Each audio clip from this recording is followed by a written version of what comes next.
ಒಣಮೆಣ್ಸಿನ್ಕಾಯಿ ಚಲೋ ಹೊತ್ನಾಗ ನೆಂದವು, ನೀರೆಲ್ಲ ಬಸ್ತು ತೊಳೆದು ಈಗ ಹುಣಸೆ ಹಣ್ಣು ಹಾಕಿದ್ದೆ. ಬೆಳಿಗ್ಗೆನ ಹುಣಸೆ ಹಣ್ಣು ಹಾಕ್ಕೊಳಕತ್ತೀನಿ. ಇದಕ್ಕೆ ಒಂದು ಸ್ವಲ್ಪ ಹುಳಿ ಬೆಲ್ಲ ಹಾಕ್ಕೊಂಡ್ರೆ ಚಲೋ ಇರ್ತೈತಿ ಫ್ರೆಂಡ್ಸ್. ಹಾಗಾಗಿ ಹುಳಿದು ನೀರು ಹಾಕ್ಕೊತೀನಿ. ಸ್ವಲ್ಪ ಫ್ರಿಜ್ನಾಗ ಇರ್ತೀವಲ್ಲ ಏನೂ ಆಗೋಲ್ಲ, ಬೇರೆ ನೀರು ಹಾಕ್ಕೋಬಾರ್ದು. ಬೇಕಂದಾಗ ಮತ್ತೆ ಹಾಕ್ಕೊತೀನಿ. ಈಗ ನೋಡಿರಿ ಸ್ವಲ್ಪ ಜೀರಿಗೆ ಹಾಕ್ಕೊತೀನಿ. ಒಂದು 2-3 ಸ್ಪೂನ್ ಹಾಕ್ಕೊಂಡಿನಿ ಜೀರಿಗೆ ಹಾಕಿದ ಮೇಲೆ ಒಂದು ಸ್ವಲ್ಪ ರುಚಿಗೆ ತಕ್ಕಷ್ಟು ಉಪ್ಪು ಹಾಕ್ಕೊಳಕತ್ತೀನಿ. ಈಗ ನೋಡಿರಿ ಉಪ್ಪು ಹಾಕಿದ ಮೇಲೆ ಬೆಲ್ಲ ಹಾಕ್ಕೊಳಕತ್ತೀನಿ.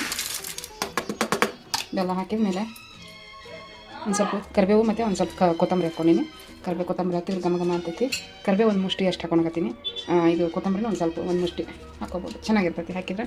ಆಯ್ತು ನೋಡಿರಿ, ಎಲ್ಲ ಹಾಕಿನಿ. ಇದನ್ನು ಮಿಕ್ಸಿಗೆ ಹಾಕ್ತೀನಿ. ನೋಡಿರಿ ಲಾಸ್ಟಲ್ಲಿ ನಾನು ಮೇನಾಗಿ ಇದನ್ನು ಹಾಕೋದ ಮರ್ತುಬಿಟ್ಟಿದ್ದೆ. ಇವಾಗ ಹಾಕ್ಕೊಳಕತ್ತೀನಿ ನೋಡಿರಿ. 1-2 ಬೆಳ್ಳುಳ್ಳಿನ ಹಾಕ್ಕೊಳಕತ್ತೀನಿ. 2 ಬೆಳ್ಳುಳ್ಳಿ ದೊಡ್ಡದು, ಇಷ್ಟು ದೊಡ್ಡದು ಬೆಳ್ಳುಳ್ಳಿ ಸುಲಿದು ಹಾಕಾಕತ್ತೀನಿ. ಆಯಿತು, ಈಗ ಎಲ್ಲ ಹಾಕಿದೆ, ರುಬ್ತೀನಿ. ಈಗ ರುಬ್ತೀನಿ. ಆವಾಗಲೂ ಬೆಳ್ಳುಳ್ಳಿ ಹಾಕೋದು ಮರ್ತುಬಿಟ್ಟಿದ್ದೆ ನೋಡಿರಿ. ಮಸ್ತ್ ಘಮ ಅಂತೈತಿ ಚಟ್ನಿ.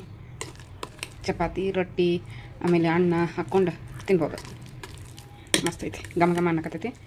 ನಿಮಗೂ ಬೇಕಂದ್ರೆ ಮಾಡ್ಕೋಬೋದು.